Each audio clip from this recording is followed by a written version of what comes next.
Whakaalo whalai atu ko kolo sana soni holo, si hane hatu tulu to walatala tu tupu ke lata i mai whawhinei. Whakamua, i ne awhi ne whakamolia i veveseanga he lapa maka ne whakamailonga aki e tau langa matai mai he whakatufono Australia, ke liu tālanga mai whakafou e tau pokunga hua, he whahinga hua whakapuloa he motu.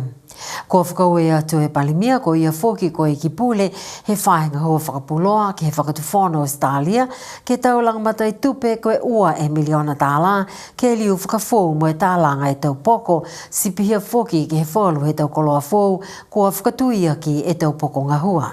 Ko mahina o ke topa he tau tahe awhi hiwa seo hiwa mfuluma lima ne he whangia e whalinga hua whakapuloa he motu ne whakatupea he whakatufana Australia. Ko mahina me tau uawhi ua fulu ne vela mo malona ke lea e tau poko he whahinga hua whakapuloa. Ko mga halana ne whakamawhisia e whahinga hua ke tālanga e whalu poko fōu ke whakangahua ai mai ai e leo taongo NIUE mo e taha poko ke whakangahua mai ai e TV NIUE. I ni awhi ko whiawhia lahi e whahinga hoa ke he tau seanga he ofisa he hukui ha Australia ki NIUE ke whakamunuina mo i hawhangi e whale. Whakawale atu ke he rifu he aho. Ke rifu he atua ke he maam he mga apungi nei. Hana te whangasia kua whakawala ke he tamamui hato tōru. Ka mea ka tōru ke mou ai whawhangi mui. Rataha mai ke he mga apungi. Te whakawale atu ke he matoa whakawhikau, nei wisi te euru me hao takaua. Ha matoro a Tikitaki Chairperson, Reverend Scan. Ka riri whātu ke he matua parimia he koutu, Tartan Tangalangi. Ke he tau komisiona Nusilani mo Australia. Ai mo atu ke he amatoro takapasinga mai he ABC, Joe Alston, and Rob Baton. Hala whale hiatu ke tō roos ke mga hapungpungi nei. Ai manako ke hawhakaue atu whoki ke he tekiteki tuai he BCN ko Himalaya Takaris. Kua hahai ai mdo tōru ke he mga hapungpungi nei. Hane e palemia li lifu Dalton Tangilangi he mga hone vevesia ia e uwhi ke he lapa. Hai ai au li lifu ke uta ke he ai e klai e ne whaka e whakamailonganga ke he kaina fōne o liu whakafōwai. Me ia ki a munuena i tau tāpanga hua, ne kua ngā hua ki lato he kaina nei mo e whau e whoki ki a lautoru ne kua whakatupe mo e whakafōu ki ai. Mena ia ki a munuena.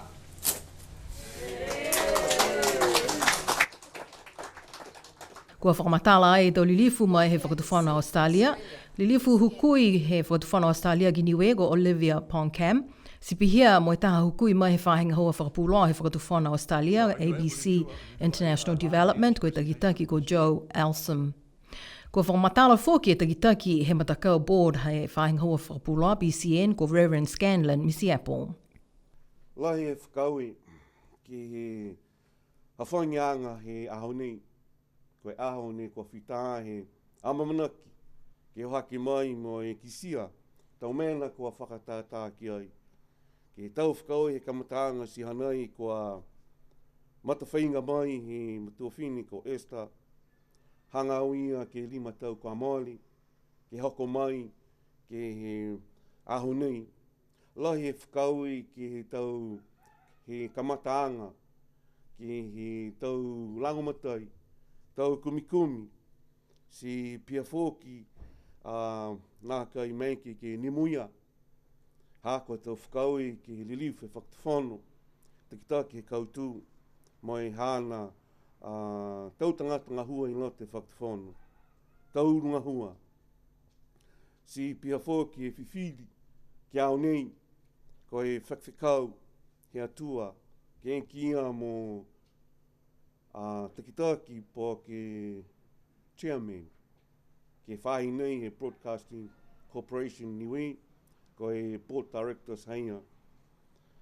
Ko e tau whakaui haia kua eki au mo hukui ke he BCN board la he whakaui kua puhala tupihia.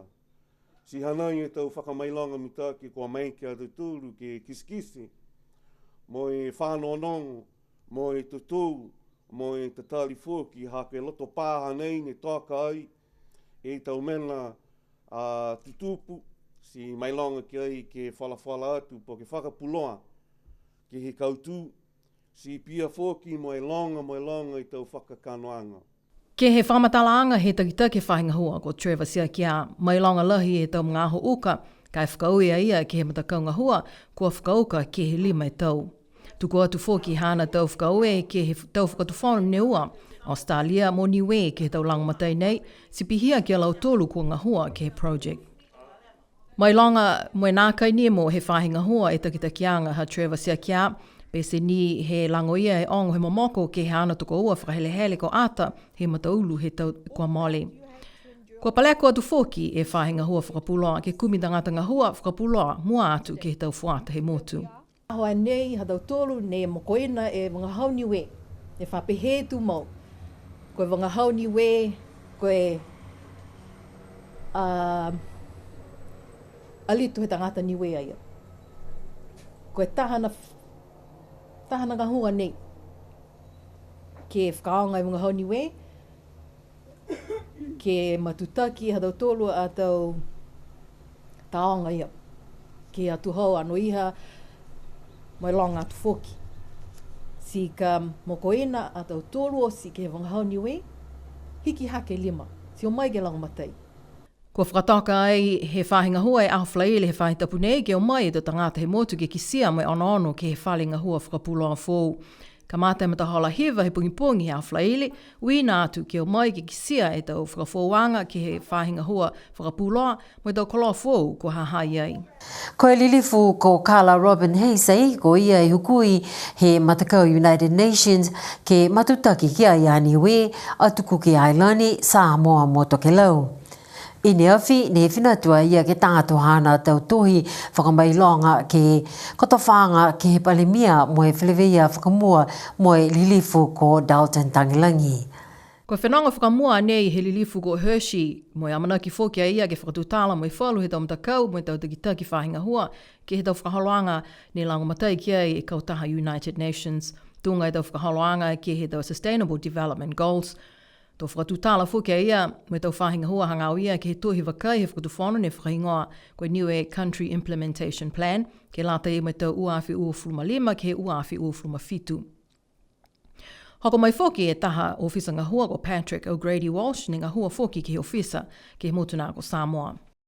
Kua utake he tuai he matakau Telecom NIUE e tau tekenolo 2G ke lata mo tau telefoni uta whāno. Koe tau tekenolo nei ne kamata he tulungu furu e tau kwa male mo e kua ukalahi ke moa e tau wala ke whakafou ai ka ike ko malona. Pehe mai te kitaki he whahinga hua Telecom NIUE ko Anurag Tandon linga tulungu fuma 5 e numela ke uaf ke 2G kai tokolonga ko whitaani he whakaonga he 4G. Pehea Anurag Tandon mai ke i alo tolu ne whakaonga he 2G ke o atu ke he Telecom NIUE loto alofi ke moua e tau SIM ke lata mo e 4G nā kai whaitotongi.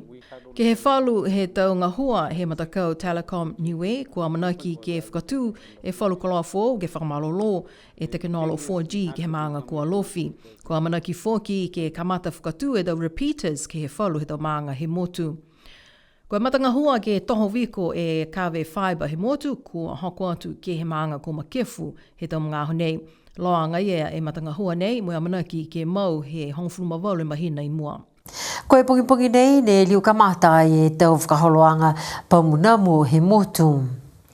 Kua whakaloa e whaenga hua pui ngangau i ne awhi e tau whakaholoanga nei. Kua liu kamata ki kai misi mo e whaenga hua malalo sino ha NIUE fōu ke hoko atu ai ki fualahi mo e tau whaenga hua whakatuwhono i whunua kula. Kua ole atu e whahenga hua malalo sino ke mailonga e tau liwekianga ke he tau manukuli, ke he tau lotokaina ke aua whakalewelawe ke he matakau pamunamu kai ke wahoko atu ke hamtulu e tau lotokaina. Tō matuta ke hea whiawhia mga aho ki whanua kula mō hui. Koe aho lotu tō atu ai ki tā peo he mga hapungpongi mo e whahe lalo he mali wakalele. Koe au whiawhi tō atu ke alofi ka mata mai tufukia mo e watu halatu ke lau. Amana ki whikau se tau pamunamu he ahong fuma whae mai nao ke topa ke maanga ko tamakautonga. Ko tau whakahaloanga mahuinga nei he whainga hua malolo sino ke puipui e te tangata mai to ngā ngāo ta whano he tau naumu tunga e ngā ngāo dengue fever, Zika virus moe chikungunya. Ka whaihuhu si kumikumi atu ke he whainga hua malolo sino. Mitaki lahi e tau whakaholoanga he whainga hua Telecom NIUE ke lata ia moe tau moui malolo sino he tau tangata hua he matakau. Kua fofua tu mau alau tolu ke he tau baleko ke kisia ko hai ne mua atu e mitaki ke tau lewekianga ke he tau malolo sino halau tolu. Mai ke ai BCN News ke tutala i mo Christine Sakimotu ne takitaki ai te whakaholoanga nei. Koe whakaholoanga nei ke lata me tau malolo sino me puipuianga ke he tau mena kai ke tukutuku hifo ha mautola tau mamafa ke he tau sino. Whakatoka e mautola whakaholoanga ke one mahina ko kamata toi he mahina iulai me whakausi ai ke mahina ha December. Ko whai mga hoe tau sia e te whakaholoanga nei ke kai e tau kai ke moa e tau malolo sino. Kai utakehe e tau kai ne naka i mitaki. A mana ki a mautolo me onoanga ki mua, ke lari ke langmatai, whe langmatai a ki a mautolo ke lari ki tukutuku hifo a mautolo a tau mamafa, me lari ke pui ke tau mena kai ne kai e mautolo. Mana ko lahi ke kisia e tau tangata ne hakakau, me malolo, ke o mai ke ngā hua, ke mai ke ai ke fia, mo e tupu mita ke tau momoi. Pia nā hatu tūlu tau walatala tu tupu ke lata ia mai pōnei, kai mana tu ke o atu ke he aho whakatātā he manga nā kua luwhi tuku lau kua mamana ke whakahoku ai ke awha iu me whaita punei ki Paliasi. Koe mna ia ko Los Angeles ni hola nei ko mawehe atu, no wha munu i ne pōtu liliu tu tūlu ke whileweia ke whaita pukahau.